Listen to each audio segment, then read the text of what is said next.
Feng Tianxing belum mencapai gunung belakang ketika tiba-tiba terdengar teriakan keras di telinganya. Tanah terlarang keluarga. Para pemalas berhenti. Jika Laksamana Feng menyusul lagi, dia akan menanggung akibatnya. Dengan pengingat yang begitu jelas, Feng Tianxing benar-benar berhenti. Untuk dapat melihat identitas asli seseorang, kekuatan lawan tidak akan sederhana. Dan di seluruh keluarga Nuoxi, hanya Nuoxi Qianyuan yang dapat melihat identitasnya secara akurat. Mantan pasangan ini sekarang berencana untuk menarik garis yang jelas dengan dirinya sendiri. Jelas, Jia Luo tidak kurang mempublikasikan perselingkuhannya akhir-akhir ini. Kesalahpahaman ini harus diselesaikan. Jika tidak, percakapan lebih lanjut tidak diperlukan.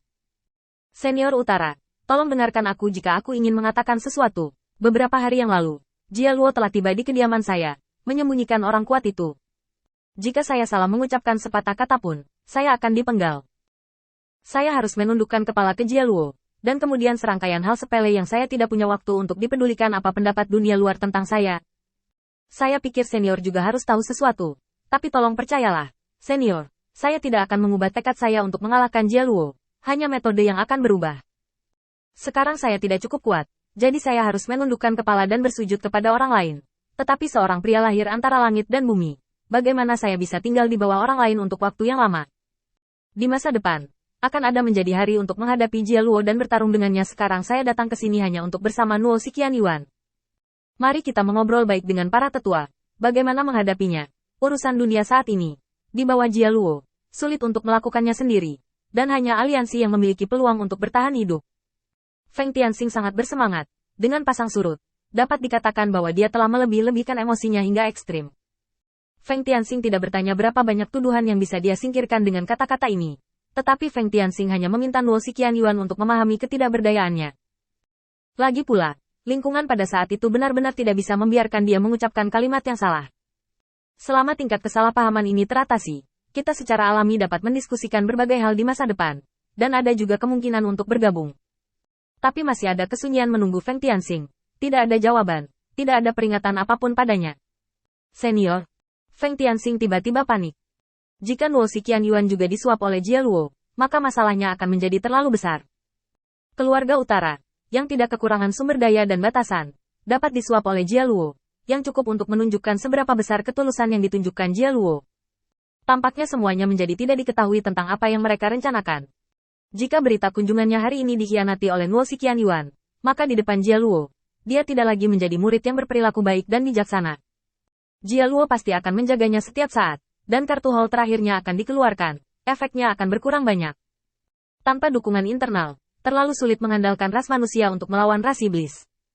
Apalagi sekarang wilayah umat manusia sempit, pada dasarnya tidak ada kedalaman strategis, dan tidak ada ruang penyangga. Begitu pertarungan dimulai, itu akan menjadi pertarungan yang menentukan. Feng Tianxing tidak berani memikirkan betapa kejamnya lingkungan seperti itu. Datang dan tunggu di pavilion di belakang gunung. Orang tua itu akan datang nanti. Transmisi suara yang tiba-tiba mengganggu lamunan Feng Tianxing.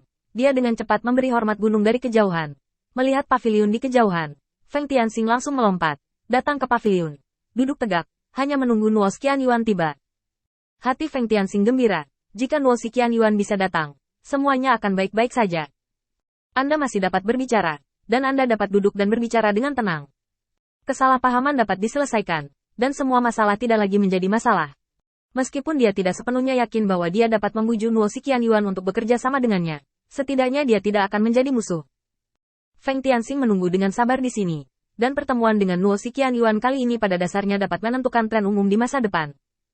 Jika keluarga besar ini tidak mau bergabung, maka sebagai laksamana kecil, dia hanya bisa menaruh semua hartanya pada Feng Ning, ras manusia. Tapi jelas, ini adalah perilaku yang sangat berisiko. Pada dasarnya tidak berdaya nasib ras manusia taruhan di bawah ini. Jika Nuoxi Qianyuan bersedia bergabung, maka segalanya akan jauh lebih sederhana. Bahkan jika Jia Luo kuat, dia tidak akan dapat bersaing dengan kekuatan begitu banyak keluarga setelah bergabung, dan umat manusia dapat memperoleh perkembangan yang lama. Antara lain, setidaknya saat berhadapan dengan Jia Luo, saya bisa merasa jauh lebih mudah saat memiliki sekutu. Pada titik balik yang begitu penting, Feng Tianxing tetap acuh tak acuh. Dia melakukan yang terbaik untuk melakukan hal-hal dalam kemampuannya, dan dia hanya bisa pasrah pada hal-hal di luar kemampuannya. Menutup matanya dan bermeditasi. Diam, semua yang ada di sekitar sangat sunyi. Seolah-olah segala sesuatu di sekitarnya telah menjadi tenang, dan dia mendengarkan dengan saksama. Bahkan tidak ada suara angin sedikit pun. Dalam sekejap, Feng Tianxing membuka matanya dan melihat sekeliling. Sepertinya tidak ada yang berubah, kecuali kesunyian. Aku tidak tahu siapa senior ini. Mengapa dia menemuiku di sini? Begitu Feng Tianxing mengucapkan kata-kata itu, dia mendengar sedikit hei. Kamu masih bisa mempertahankan kesadaranmu sendiri dalam dao waktu, dan kamu tidak akan dipengaruhi oleh objek eksternal. Tampaknya lelaki tua itu tidak bodoh memutuskan untuk menemuimu. Masih muda. Feng Tianxing hanya merasakan sosok berkedip di depannya.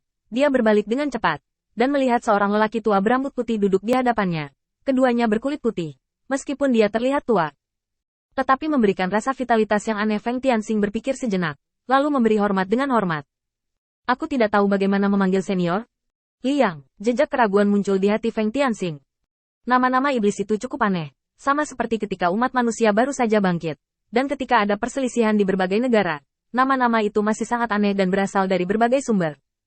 Setan hari ini juga ini bukan seperti itu.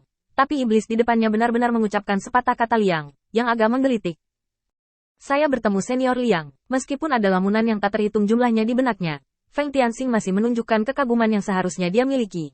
Memberi hormat dengan hormat, tidak pernah duduk, tetapi tampak seperti pelayan lelaki tua itu. Lelaki tua itu mengangkat tangannya dan melambaikannya. Angin kencang membersihkan bangku, lalu dia berbicara dengan tenang. Duduk. Feng Tianxing mengangguk dan duduk dengan hormat. Pada titik ini, Feng Tianxing sudah tahu di mana masalahnya. Bukannya Nuo Qianyuan tidak ingin melihatnya, tapi dia meremehkan kekuatan keluarga Mozu.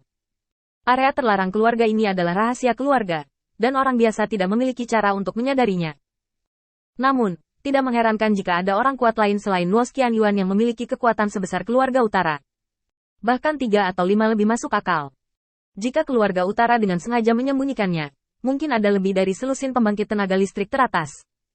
Kali ini saya sia-sia, saya tidak melihat Nuo Qianyuan, tetapi saya melihat ahli lain. Faktanya, ini juga bagus.